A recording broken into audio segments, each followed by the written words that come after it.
없고요. 차라리 이란한테 굉장히 강경한 무드로서 조금이라도 양보를 끌어내는 것이 차후 대선을 위해서 차라리 좋은 포석이다라고 입장을 바꾼 걸로 저는 보고 있고요. 중간 선거 자체는 아마 예측 조사를 돌렸을 때 장기전으로 인한 마가의 이탈 세력이 민주당을 좋아하진 않거든요. 그럼 민주당을 안 뽑고 투표는 안 갈 수는 있겠죠.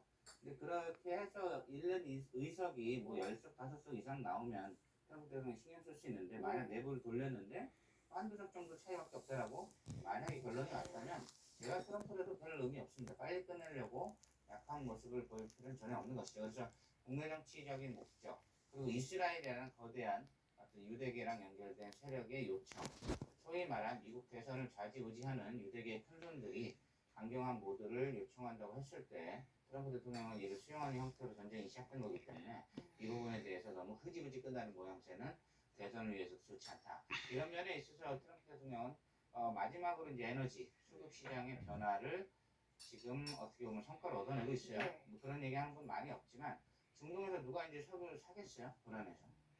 3년 5년 뒤에 수급을 어디서 해야 되느냐를 검토할 때 각국 정부는 특히 중국이나 일본이나 유럽 같은 나라들은 이제 호르무즈 해협에 더 이상 의존하지 않겠다고 판단을 하면 미국과 베네수엘라 석유 같은 것들을 검토할 수 있는 겁니다. 이런 부분에 있어서 트럼프 대통령한테는 중간선거 앞두고 빨리 끝내는 게 최선이다라고 모두가 소리를 질러서 예상을 하고 있는데 그게 틀릴 수 있다. 중간선거 타령 그만해라. 그게 이제 제 분석이고요.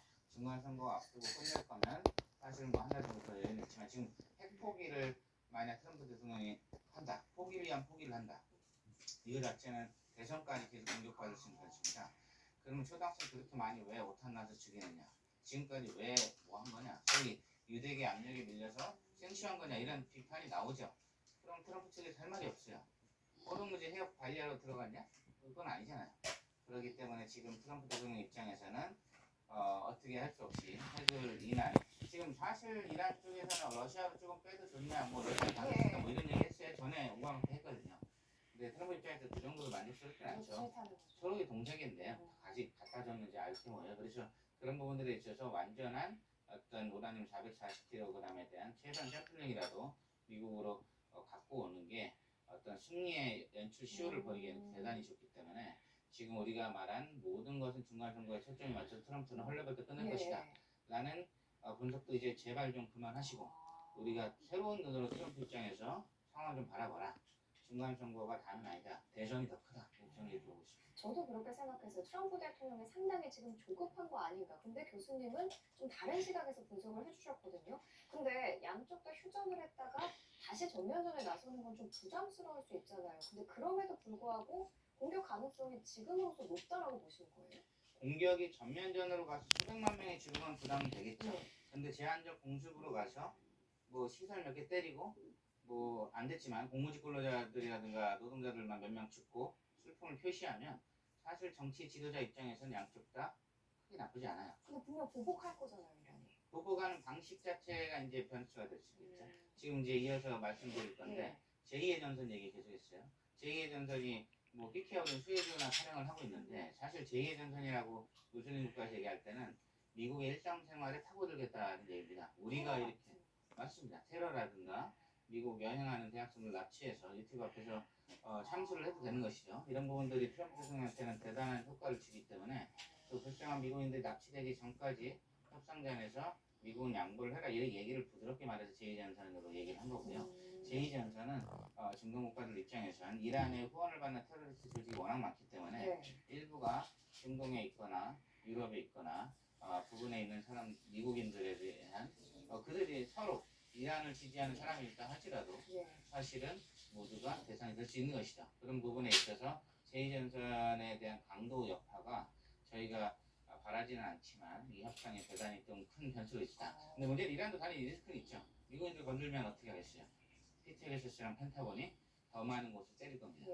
이런 부분에 있어서 더욱 강대강 모드로 가면 되진 않지만 이란이 얘기하는 제2전선의 어떤 강도 높은 반격이 있을 것이다. 이런 의미에는 미국의 일상생활에도 내가 타격을 줄 것이다. 이런 의미가 있고요. 이런 부분들에 있어서는 사실 비참한 일이지만 트럼프 대통령이 이란에서 반대했던 미국 야당 쪽에서는 차라리 대선까지 완전히 트럼프를 말살시킬 수 있는 소재로 발생할 수도 있는 거죠. 이런 부분들을 이란이 노리고 있습니다. 그래서 이런 부분들에 대한 양측의 강도가 어느 정도 성공을 거둘 것인가. 지금 사실 이란 입장에서는 장기화되는 게 나쁘진 않거든요. 그래요? 수많은 사람이 죽지만 않으면 사실 얼마 전까지 반미 투쟁이 정권을 다 뒤집어 놨었습니다. 네. 그래서 미국 민주당에서는 이번 기회로 하메네이랑 정권을 없애버리자라고 주장을 했었는데 이번 전쟁으로 인해서 데모하는 사람들이 뻘쭘하게 됐죠. 이란에서 수많은 사람들이 체포돼서 사형까지 당했는데 그 기다리던 미국이 정권 교체를 하려는 게 아니라 핵 정도 노리고 나서 협상을 한번 떠나려고 그래요. 그럼 미국을 기다리던 사람들은 미국 협상하고 떠나면 뭐가 돼요? 현재 지금 전쟁 중이라 미국 만세를 외치지도 못해. 초등학교 학생들 죽은 부모들 앞에서 미국 만세를 외치면 바로 친미주의자가 되죠. 이런 부분에 있어서 이란 정권 입장에서는 본인한테 민주화를 했던 모든 세력을 일시에 잠재울 수 있는 이런 사태가 어떻게 보면 하메네이는 죽었지만 굉장히 호기로 작용을 했습니다. 그래서 제가 보기엔 이런 분위기, 반미로 똘똘 뭉친 분위기가 1년, 2년, 3년 갈수록 정권은 10년, 20년, 3년, 30년 안정화될 수 있는 딜레마가 작용합니다. 그런 면에 있어서 이란 정권은 많은 사람들이 살상되지 않을 수준, 이란의 석유 시설을 타격받지 않는 수준에서는 협상 자체가 길어져도 아무 문제 없다. 그리고 이건 트럼프한테 오히려 불리할 것이라고 계산을 하고 있습니다. 그렇기 때문에 이란 입장에서도 사실 시간을 우리가 갖고 있다 이렇게 보고 있는 것이죠. 양쪽 다 시간이 우리 편이다라는 입장인 것 같은데 합의문 초안이 마련됐다는 보도 나오면서 기대감이 커졌는데 지금 양쪽이 계속 줄다리기만 하고 있는 것 같거든요. 그 초안에 보면 휴전 연장, 호르무즈 해협 문제, 후속 협상 틀 같은 내용이 담겼지만 제일 중요한 이 고농축 우라늄 문제는 여전히 남아있잖아요. 이란은 종전 먼저 하고 이제 추후에 하나씩 풀자 이런 입장인 거죠 계속. 그게 미국인 말이 안 된다는 네. 얘기고 뭘 하겠냐 아무 얘기 없이 이제 흐지부지 되는 거죠. 그래서 미국 입장에서는 트럼프가 했기 때문에 99%는 핵 때문에 간 거고 핵 문제 없이는 나머지는 기타 등등입니다. 핵 문제가 해결되면 호르무즈 해협 문제는 24시간에 해결이 돼요. 문제는 핵 문제죠. 핵 문제 때문에 시작된 거고 핵 문제 때문에 미국이 무리수를 둔 것인데 이 핵 문제가 사실은 일정 부분 성취를 도달한 게 이란이 당장 5년 뭐 3년 안에 핵무기를 만들겠다고 할 수는 없을 것 같아요. 이 정도 사태가 터지면 최소한 시간을 연장을 해놨습니다.